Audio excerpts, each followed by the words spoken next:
Good to be back. Good to see everyone. Forgive me if I'm a little slow on the draw today. There's been a lot of travel the past week and a half or so.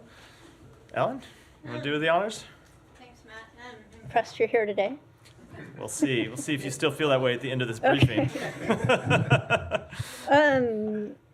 As things stand now, how does the international community keep the bar from being lowered and setting the stage for future conflicts in the Middle East and globally, to allow for the bombing of schools and hospitals and ambulances and aid convoys and journalists and places of worship, if they're and with the conclusion that there won't be practical penalties for them? So I'd say we absolutely do not want the bar to be lowered. This bar should be, the same standards should be applied to every conflict everywhere in the world, including in this one. Now, the nature of this conflict does make it a little bit more difficult because, for example, when you look at other conflicts around the world, it is not always true that you see one side of the conflict hiding itself in civilian sites, hiding it, using ambulances to hide the passage of fighters around territory, embedding themselves under hospitals, inside hospitals. So that makes it a much more difficult conflict, but the principles of international humanitarian law apply the same to this conflict as they do anywhere else in the world, and they should be upheld the same way in this conflict as they are anywhere else in the world. Do there need to be penalties to make sure that happens? International humanitarian law needs to be enforced. Absolutely, that is true. That is the position of the United States everywhere in the world. Go ahead. Thank you. What's the latest on the hostage deal? A delegation from Hamas is set to visit Egypt soon for further ceasefire talks, according to a statement today, and Israel's war cabinet is meant to meet today on hostages and a plan for Rafa. Has there been any movement toward a deal? There has not been any movement in the past few days. You heard the Secretary speak about this extensively while he was in the region, that there is a proposal on the table that answers much of the demands that Hamas made in previous rounds of negotiations. Israel made a significant offer in this last proposal that went forward. They compromised on many long-held positions that they had taken. And as I said, met many of the demands that Hamas had said they needed to agree to a deal. So we believe it's now incumbent upon them to take the deal.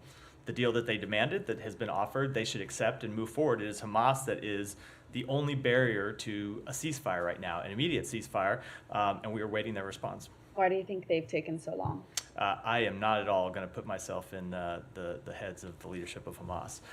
But I will say, every day that goes by without a ceasefire right now is on Hamas, because they're the ones that are holding up an answer to this proposal, and they're the ones that are holding up reaching an immediate ceasefire that would help alleviate the suffering of the Palestinian people in Gaza. And then just quickly, there's been reporting that a Saudi-U.S. bilateral defense pact is close to completion as part of a wider Saudi-Israeli normalization deal.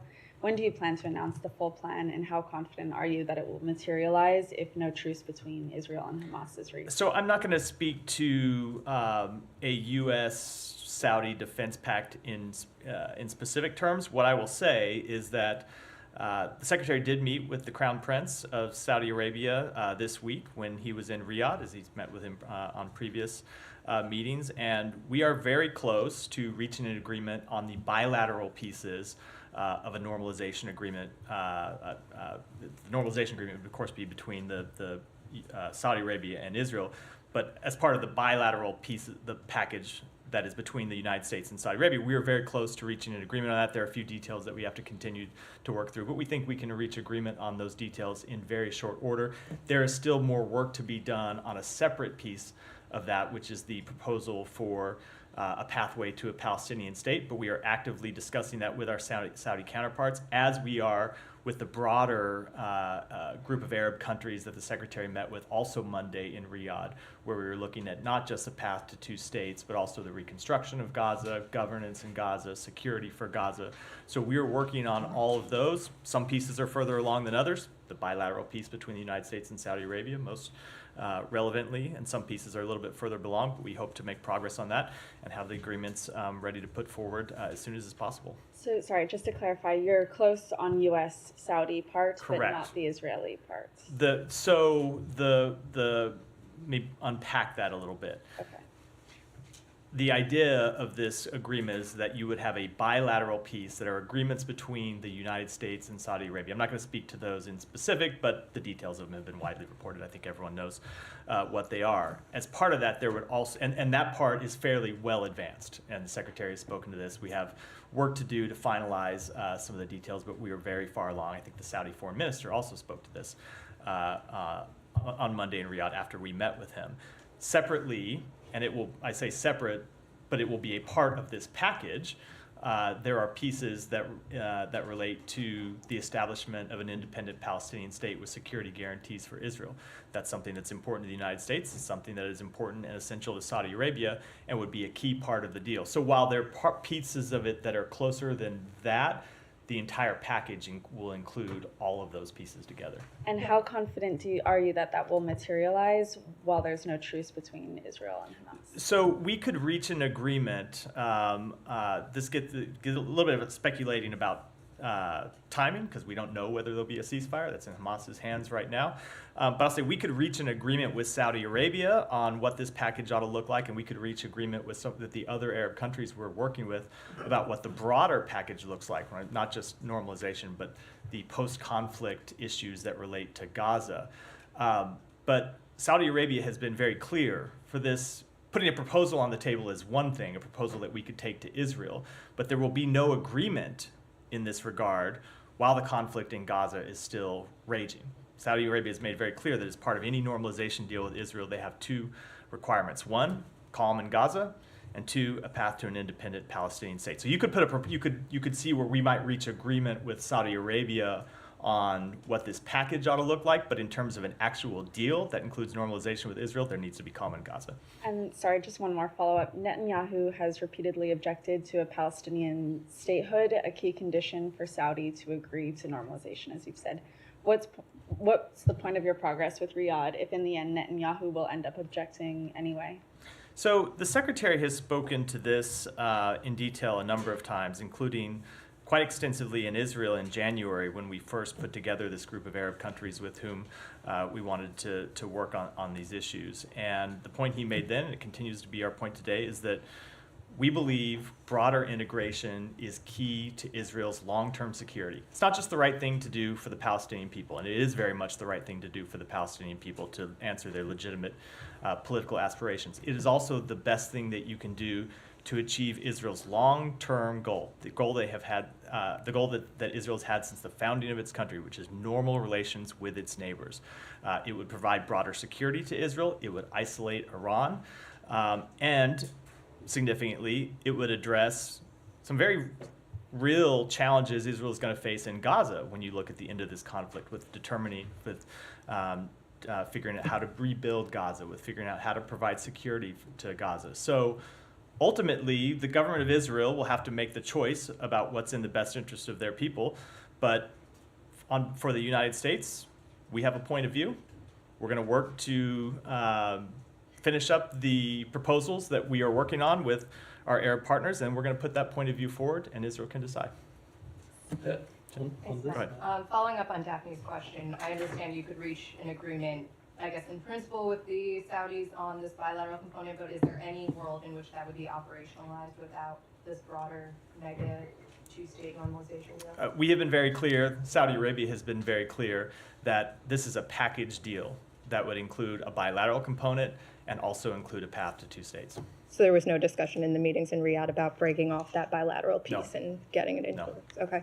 And then on Rafa, did you get any sense of timing on when the Israelis plan to move forward on their? I will let Israel speak to that question. Do you get the sense that they are waiting on Hamas's response before making a final Again, decision? I'm just going to let Israel speak to what their plans are. I will speak on behalf of the Secretary, and the Secretary in his conversations with Prime Minister Netanyahu yesterday made very clear the United States position on Rafa, which is that we do not support a major military operation there. We do not believe a major military operation is in Israel's long-term security interest. We believe there are better ways to address the threat that Hamas does still propose, or does still pose in Gaza because of the 4 battalions that are in Rafa. The Secretary spoke in some detail about our ideas in that regard yesterday, and I'll leave it at that. What was the reception to those deals?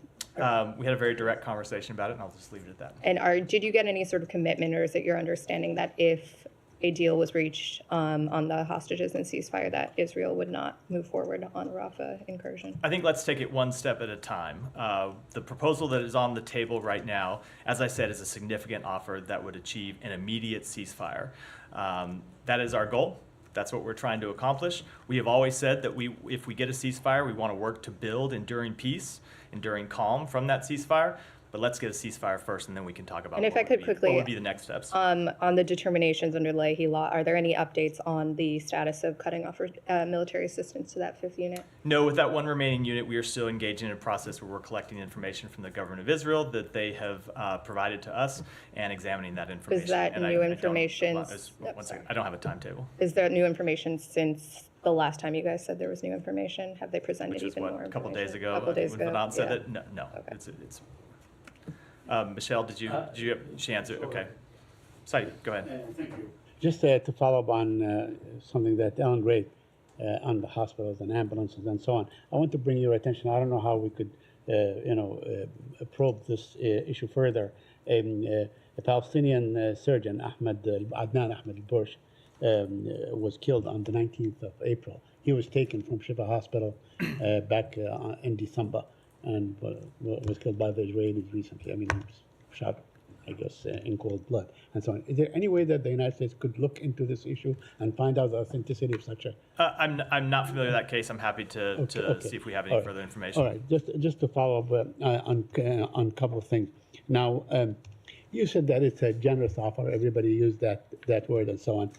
Now, if the Prime Minister of Israel keeps saying that there's he will not agree to any permanent ceasefire, that this war will go on, I ask you, what incentive is there for Hamas or the militant groups to say, okay, I mean, we will give whatever leverage we have, and then, they can come and so on. I'm just curious. What incentive is there for Hamas? No, hold on. How about the well-being of the Palestinian people in Gaza? Yeah, but no, let me say that ought to be an incentive with enough. you, No, I'm with that ought to you. be incentive enough. Good. Of Well, then that course, answers the question. Right, Because to be clear, that is the incentive. Okay, well, maybe we have just... The incentive for Hamas is that an immediate Right. ceasefire Right. would help alleviate the Right. suffering of the Palestinian people. It would allow aid. It would make it easier for aid to get in. It would make it easier for aid to move to people in Gaza. It would allow people in Gaza to return to their homes and their Right. neighborhoods and rebuild them. So, Yeah. I get your point about arguing but about leverage. But let me, me Saeed, try to Saeed, understand let me it. finish. Saeed, just let me okay. finish. You will get your chance. Right. The well-being of the people in Gaza that Hamas has always claimed they represent ought to be incentive enough for them to take this deal. Period. I agree. Period. I agree. Good.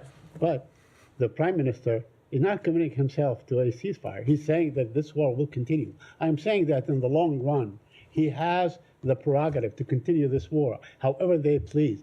Go in, destroy, conquer, whatever, take hostages, do all kinds of things in the future. I'm not defending or saying. I'm asking, exploring if the Prime Minister of Israel, if the cabinet in Israel is determined not to have a ceasefire, doesn't that make it less generous than the people think it is? So, no, I would not agree with that. First of all, as the Secretary said yesterday, we're going to judge every entity in this conflict by their actions. Right. And the actions that Israel has shown in this negotiation process is making an offer for a ceasefire that, as I said, was a significant offer that answers a number of the demands that Hamas had said were prerequisites for them to agree to a deal. So if Hamas really does care about the Palestinian people, they should agree to the deal. Period. Okay, let me ask you. This is one of those rare issues where it's just actually not that complicated. Okay, let me ask you a couple of questions on the aid. Israeli settlers have vandalized Gaza aid trucks and so on. I think the trucks that left from Jordan, that probably the ones that you guys bid farewell to. I don't know. Do you have any comment on that? Do you know of what happened? And I you have any do. comment on I've that? been following this issue very closely because it happened while we were in Israel. And I'll tell you what the secretary said about it to the prime minister, which is that these attacks on aid shipments are unacceptable and that Israel ought to take steps to prevent them and it ought to take steps to hold people accountable for them. And I will tell you, we were glad to hear that Israel yesterday arrested 3 of the people involved in the attacks on this convoy. That is the appropriate step. That's the step that they ought to take whenever there are attacks on aid convoys. And that furthermore, they ought to prevent these attacks from happening in the first place. That's what we will hope they'll do, because these are aid shipments that are being delivered to innocent civilians who had nothing to do with October 7th, and they ought to continue unimpeded. Now, lastly, the Prime Minister of Israel says that the ICC arrest warrant would be an anti-Semitic hate crime. Do you agree with that? I will let the Prime disagree? Minister speak for himself. Yeah. On behalf of the United States, we have made clear that the ICC, in our view, has no jurisdiction in this conflict, and we oppose this investigation. Thank you. Yeah, Can you Ellen. say anything about how distribution of that aid after the settlers, the aid shipment that was attacked by settlers, how the distribution went once inside Gaza? I think you're referring to these reports and the statement that Hamas put out about the diversion of that aid.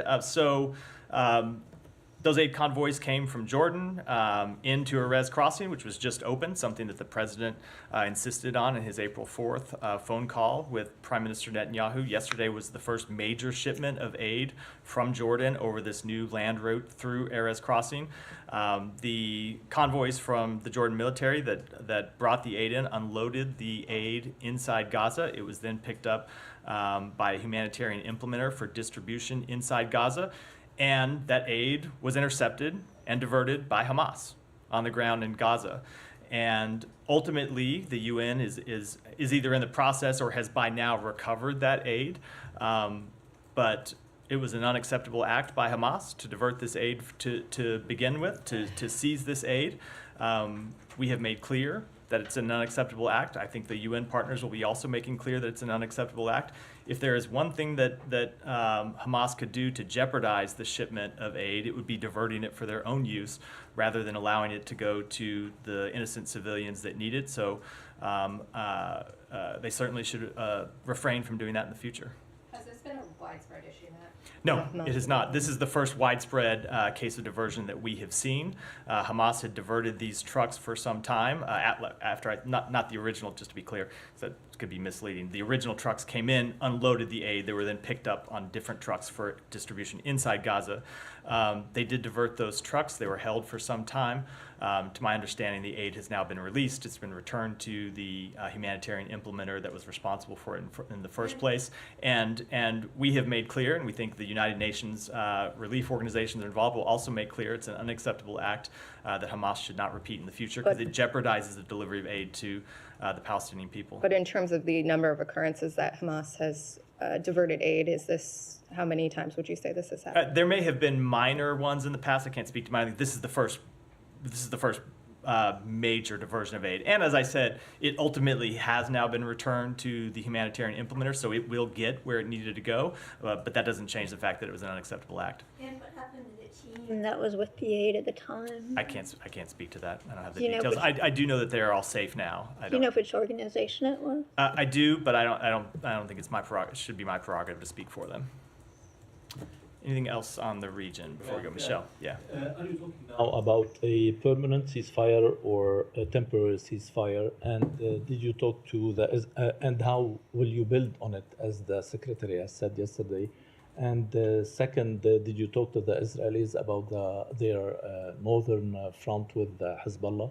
So the proposal that is on the table is for an immediate ceasefire for a defined period of time. But as we have always made clear, we do want to build that into an enduring calm. We don't want this conflict to go on a day longer than it has to. We want to see it brought to a close in a way that ends Hamas's ability to repeat the attacks of October 7th in a way that alleviates the suffering of the Palestinian people, and ultimately gets to this broader point I was making in response to some of the earlier questions, in a way that that establishes a political path forward for the Palestinian people, for the citizens of Israel, that provides greater peace, security, stability for the entire region. And And on the north, sorry. It was a conversation, it was a subject of our conversations. I don't have any updates. Our goal remains the same as it has been since the outset of this conflict, which is to resolve the dispute in the north of Israel diplomatically. And one more on Syria, if you don't mind. Why did the administration oppose to include the Assad regime Anti-Normalization Act to the supplement, or in the supplement aid package that passed last week? So I don't have any specific comment that. We generally don't comment when it involves pending legislation. Our position, however, has been clear, which is that we will not normalize relations with the Assad regime until there is meaningful progress toward a political solution consistent with UN Security Council Resolution 2254.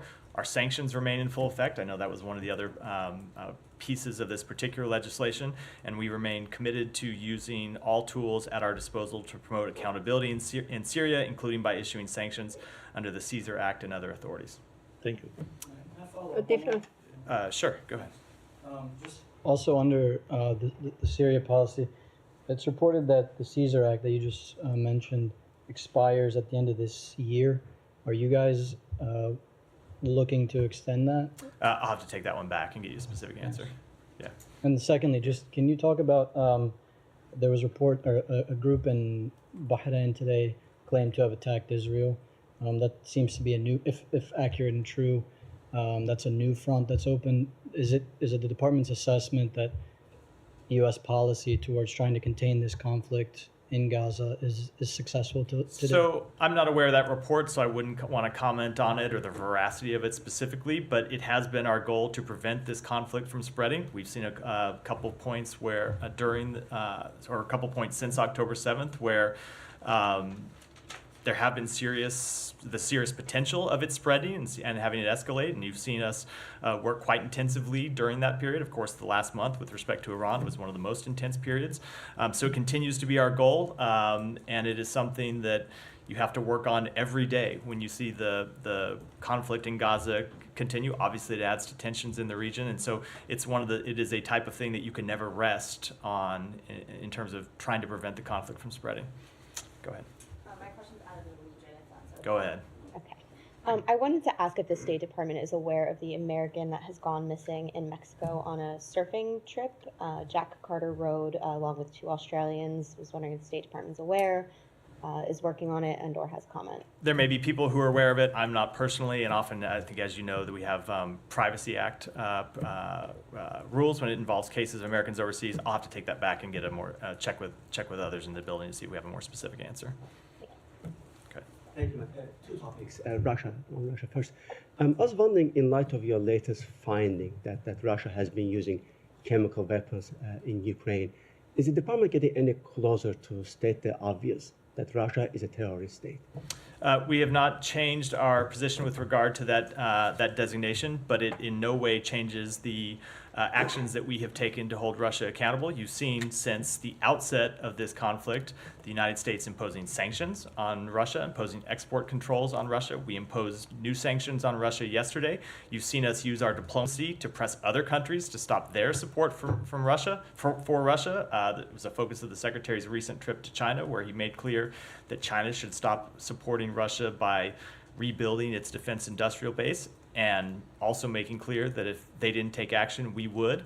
And most significantly, we've taken action to hold Russia accountable by supporting Ukraine in its fight for its territory. So I know you always like to ask this question about this one particular designation, but if you look at the entirety of our policy with respect to Russia, I think you would see that it shows us taking actions across the board to hold them accountable for their aggression. But just so I understand it correctly, is there any ongoing effort for that SSD designation, or this is just done deal? You're not going to review that. I'm gonna defer to my previous answer on this. Thank you. On Georgia, if I may, we've seen all the warning lights are blinking red these days. So the embassy made a statement saying that we offered them engagement, they refused.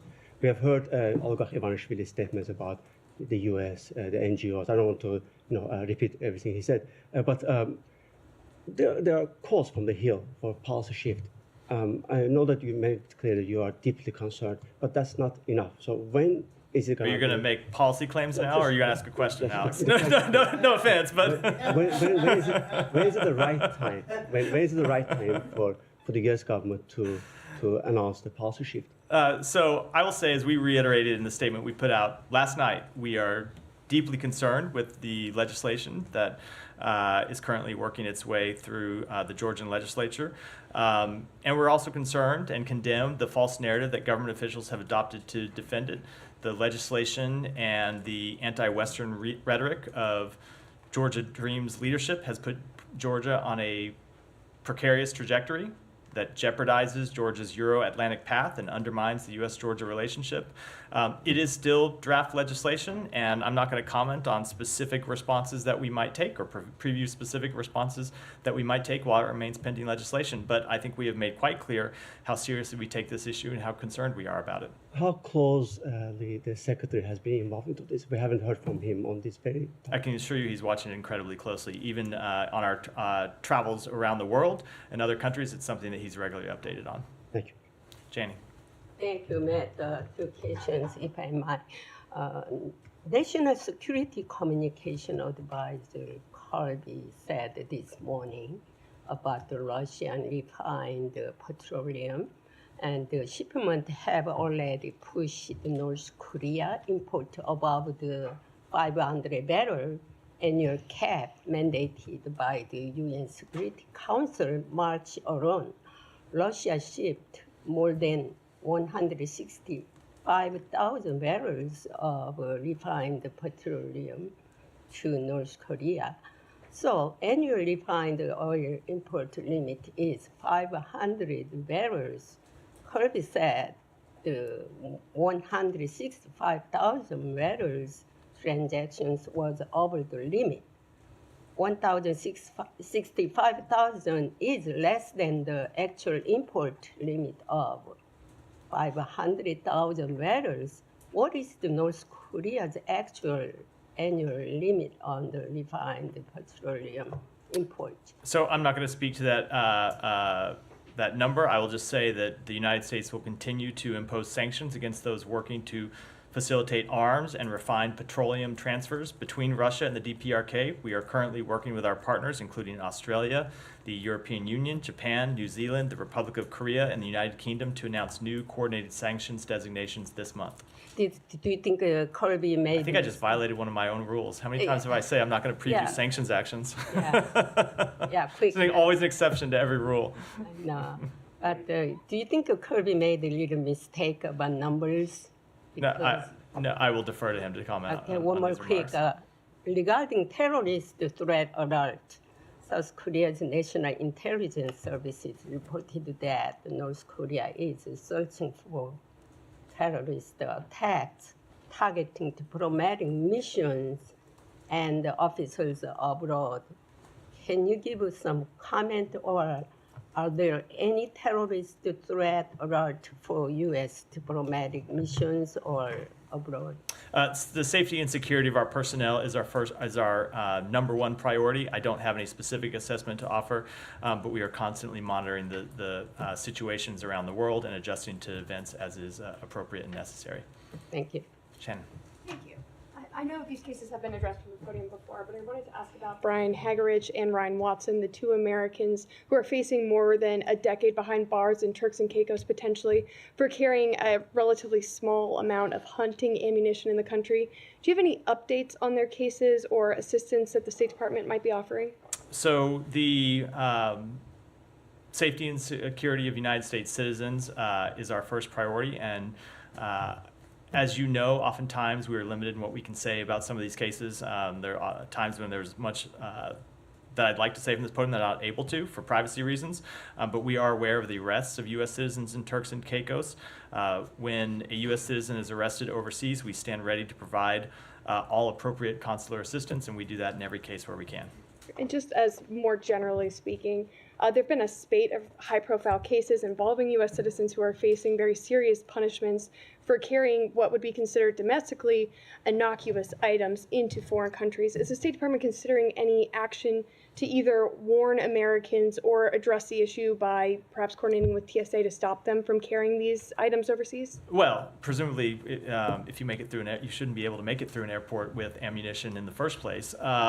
But we constantly update our travel alerts to make sure, or to warn people that they are, of course, subject to local laws when they travel overseas. That's true. We expect when citizens of other countries come to the United States, we expect them to abide by United States law, and we hold them accountable if they don't. And that is true for people traveling overseas. In the Turks and Caicos, firearms, ammunitions, or other weapons are prohibited. Our travel alert for the Turks and Caicos makes that clear, so people are aware of that before they travel. And I would once again, as we always do, urge every American to check the State Department travel alerts before they travel to a country. We put them out for every country in the world so they can see what the local rules, what the local laws are. And it's very important that they follow those laws so they aren't put in this position. Go ahead. Thank you, sir. Two questions, please. As far as these demonstrations are concerned across the U.S., universities and colleges, before my question, if I say one thing, that when I used to go to college and university in Chandigarh in India, my mother told me, you are going there to study, not create any troubles for yourself and for others. My question is now here that who is behind these demonstrations and how the US diplomacy with other countries around the globe who also have many students from across other nations also in these higher universities and colleges, their studies are also affecting, because I'm getting many calls from the Indian American community and their parents also.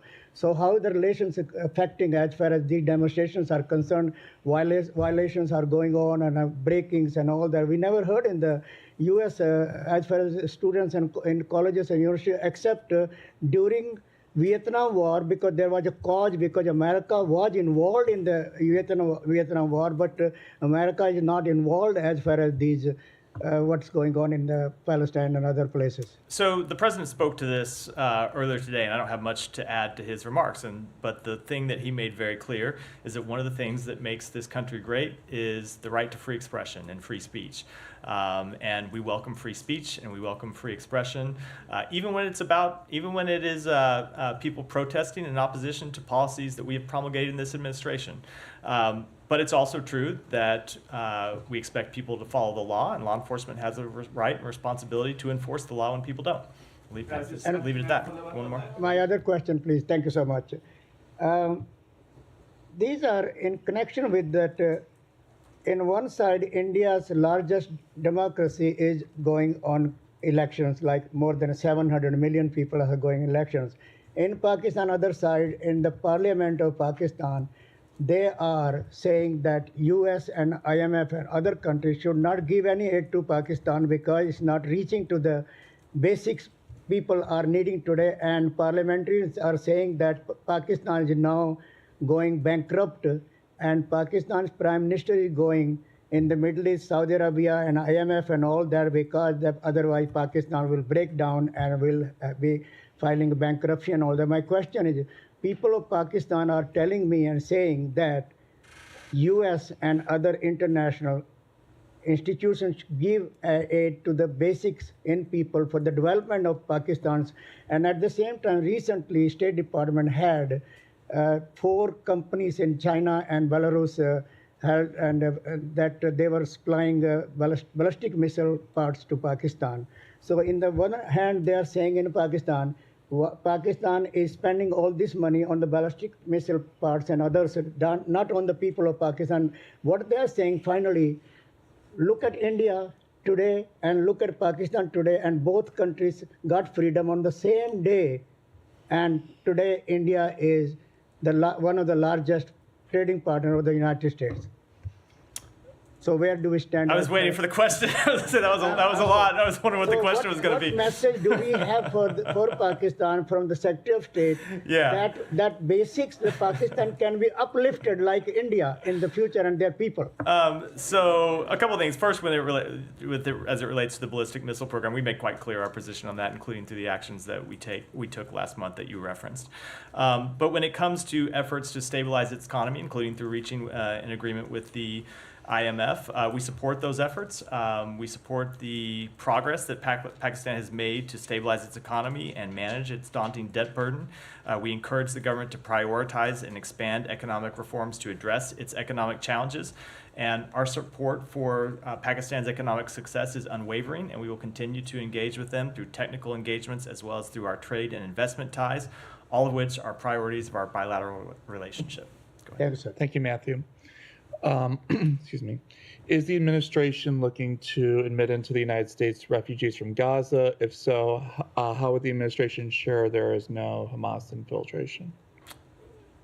So, since the beginning of the conflict, we have helped more than 1,800 American citizens and their families leave Gaza, many of whom come to the United States.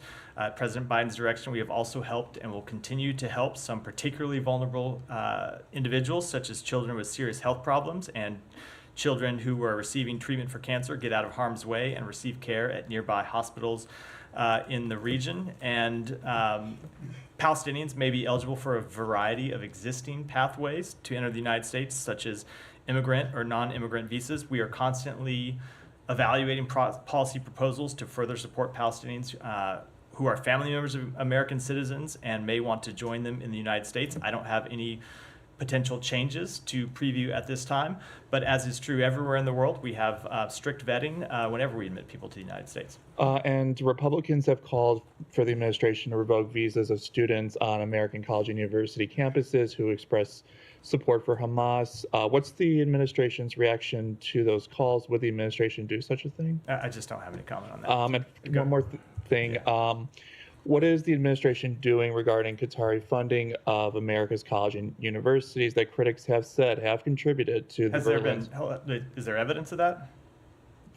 That Qatar is the largest foreign donor of American college and university campuses? Yes. No, but I mean, that they're supporting the protests. I've heard that claim, but I'm just asking before I comment on it whether there's evidence that you can put forward. Well, I mean, like not just these protests, but like the protests on American college and university campuses regarding Israel, like even before October 7th.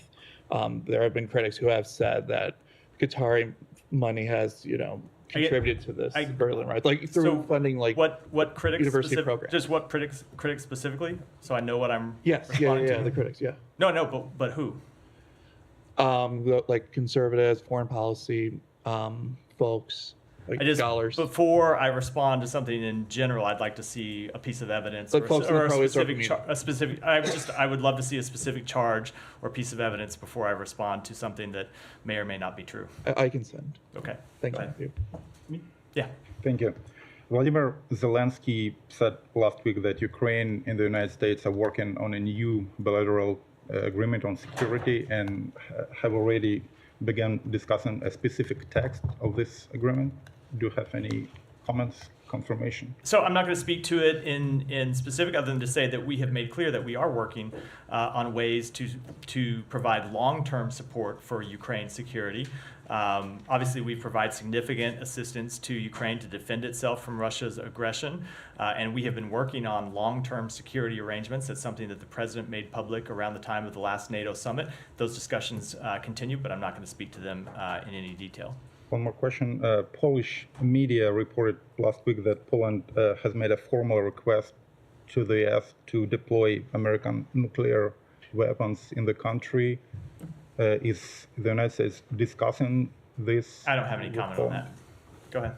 Thank you, Matthew. I just want to get back to the protests and ask if there's any concern in the State Department about these protests reflecting a spread of the conflict that you've been expressing fears about earlier.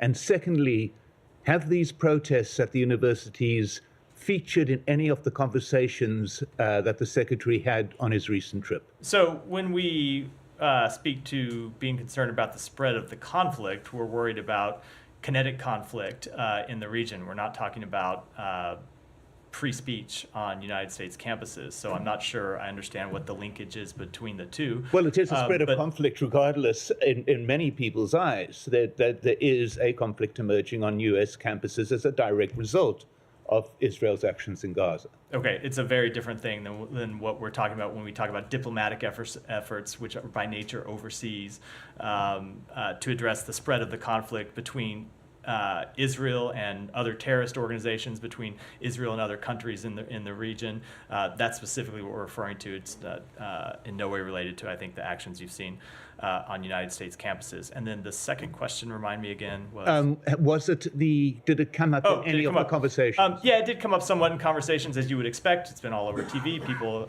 around the world watch American television, and so of course it's come up in conversations, but not in any substantive or serious way.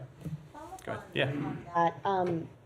Is Israel seeing these protests and is it concerned about losing the messaging more? And then conversely, are there any concerns that Hamas is seeing these protests and is feeling emboldened by the anti-Israel sentiment of them? So I will let Israel speak for itself, and I'm not going to speak for Hamas either. Go ahead. Thank you, Matt. The world's largest election has begun in India. However, there has been significant increase in intimidation, harassment. Prime Minister Modi's inflammatory rhetoric against Muslim community has heightened fear and uncertainty within the 200 Muslim community in India. At the same time, major social media platforms like Twitter, YouTube, Google, and Meta are removing critical content and blocking channels at the request of the Indian authority, raising concern about the censorship and the impact on free speech.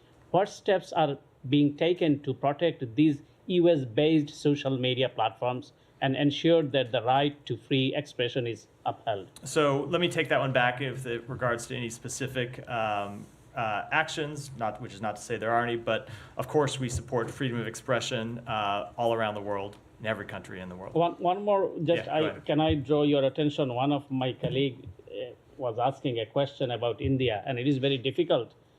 Someone asking questions and facing harassment. I also have faced even live threat sometimes in my social media message and text that I'm receiving.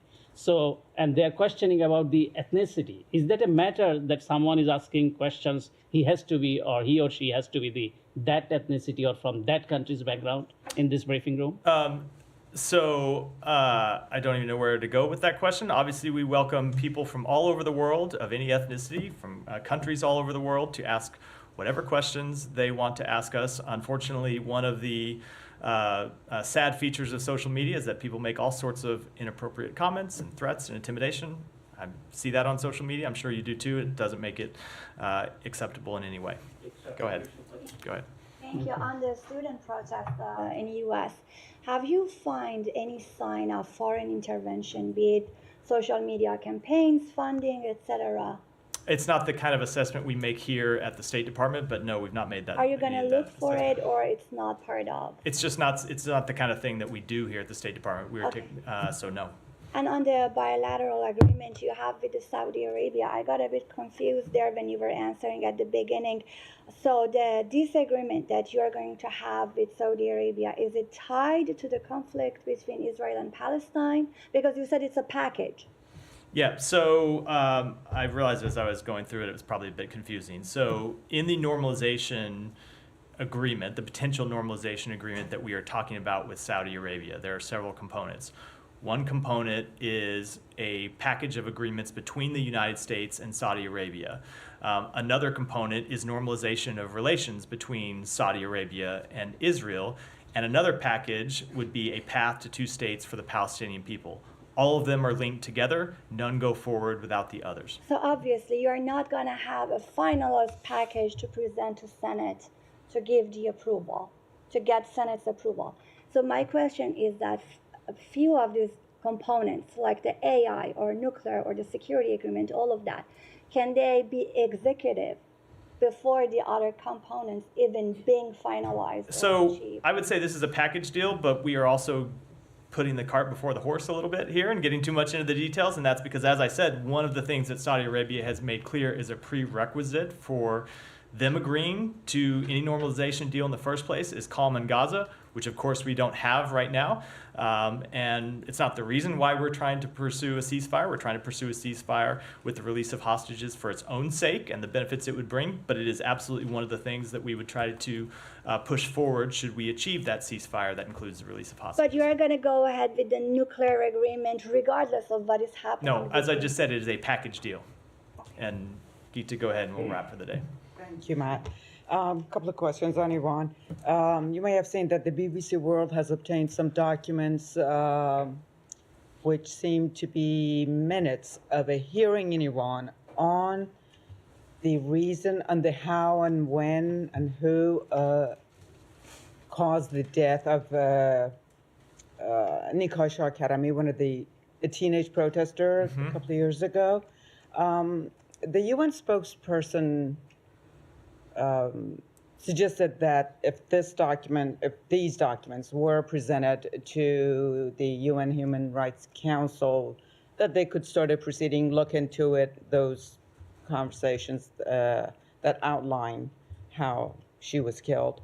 As a member of the UNHCR, would the United States encourage presentation of these documents to hold the people responsible for the death of Nikah Shah-Karami? So let me just apologize. I haven't seen that actual report. Been on the road a little bit, as I spoke about at the beginning of the briefing. But let me take that back and get you an answer to it.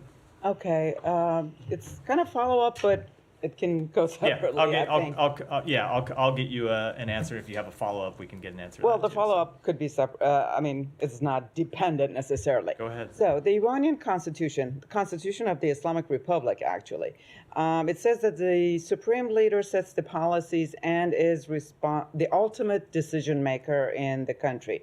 So as such, does the State Department believe that Ali Khamenei, the current supreme leader, is responsible for the suppression of demonstrators and death of a high number of people, 2 years ago, and general suppression of the public? He is absolutely responsible for the actions that government has taken. With that, we'll end for today. Thanks, everyone. Thank you.